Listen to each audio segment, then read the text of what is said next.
તમે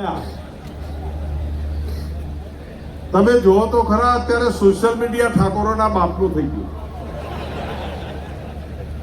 અને જે આઈટમો આવે છે, ઓહો, પેલું આ ચલાવે છે કોણ? ઉપર ગૂગલ કોણ ચલાવે છે? વિક્રમભાઈ. આ ઠાકોરોમાં જે અદાકારી છે, ઠાકોરોમાં જે સર્જનાત્મક શક્તિ છે ને, આના લોહીમાં કળા છે. પહેલાના જમાનામાં ધોતિયાનો છેડો આમ કરી ખોહે ને તો જેને ખબર પડે, અમને જ ખબર પડે કે આ ધોતિયાનો છેડો ચમનો ખોહ્યો.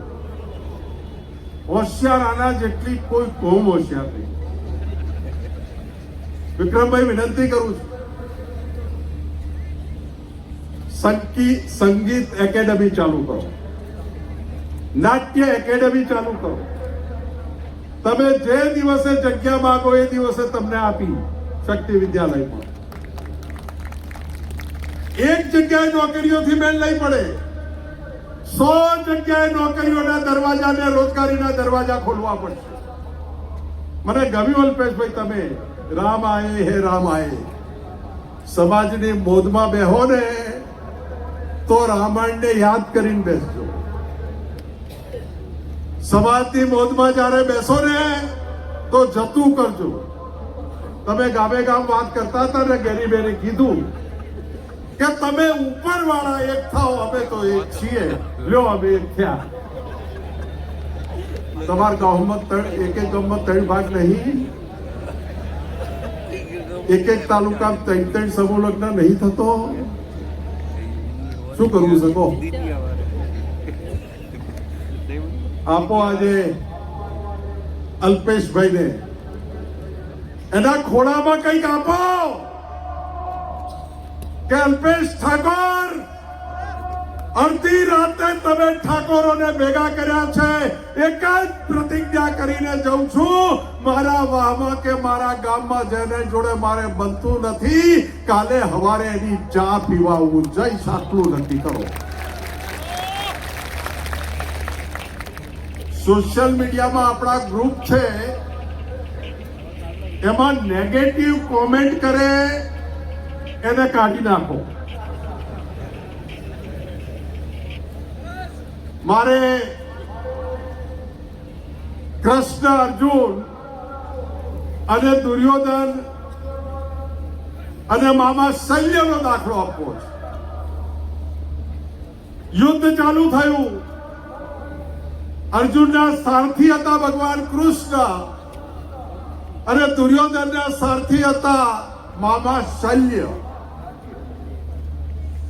અર્જુન બાણ મારે ને આડું અવળું જાય, પણ કૃષ્ણ કહે, હે અર્જુન, જબરજસ્ત તારો વાર છે, ચિંતા ના કરીશ, વિજય તારો છે. અને દુર્યોધન બાણ મારે, એ બાણ બરાબર વાગે અને મામો શલ્ય બોલે, હદ તારી. બાણ ચલાવતા જ નહીં આવડતું.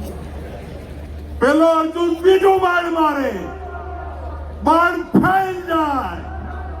છતાં અર્જુન, કૃષ્ણ કહે, સારથી કે, વાહ અર્જુન, ત્રીજા બાણે તો તું ભક્કા બોલાવી દઈ.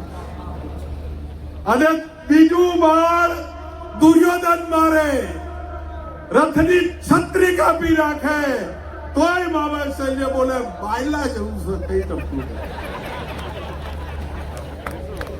આમના સારથી કોણ છે ખબર છે? તમે બેઠા છો એ. અલ્પેશભાઈ થોડું દોડે, એમ માટીનો થાજે દઈ. આ બેઠા એ તમારા માટે દોડે છે, તો તમારા માટે દોડે છે એ અર્જુનો છે. અને અર્જુનના સારથી તરીકે તમારે પોરસ ચડાવવાનું છે, શાબાશી આપવાની છે, એમનો ઉત્સાહ વધારવાનો છે અને કહેવું પડે, અલ્પેશભાઈ 30 કરોડ નહીં, 333 કરોડ જોઈએ તો એની પૂરું કરી નાખે. આ ખર્ચા વિવાહ કાપ્યા છે ને ભાઈ, એ આ બધું કરવા કાપ્યા છે. આ શીરો ચોખા ઘીના લાડવા બંધ કર્યા છે ને, આમાં હલવા બંધ કર્યા છે અને આજે નક્કી કરીને જાઓ શક્તિ વિદ્યાલય બધાના તપો બળથી બન્યું છે. અહીંયા જયસિંહભાઈને સંસ્થા ચલાવે છે. આપો બાળકો તમારા મા બાપ વગરના જેટલા દીકરા કે દીકરીઓ હોય, માત્ર ઠાકોર સમાજ નહીં સાહેબ, આ ઠાકોર જ એક એવો સમાજ છે કે બધા સમાજોનું વિચારે. ઠાકોર સમાજ નહીં, આખા ગુજરાતમાં મા બાપ વિહોણા જેટલા બાળકો હોય, પહેલાથી 12મા ધોરણ સુધી આપો, એની તાકાત હોય ત્યાં સુધી ભણાવવાની તૈયારી ઠાકોરોએ લીધી છે. આ જાહેરાત કરીએ છીએ આપો શક્તિ વિદ્યાલયમાં. ટીકા ટિપ્પણ વાળા અને ખાસ તો ઠાકોરોના જે સોશિયલ મીડિયાના ગ્રુપ છે ને, એમાં ચકાસીને એડમિનને વિનંતી કરું છું કે ચાળી લેજો.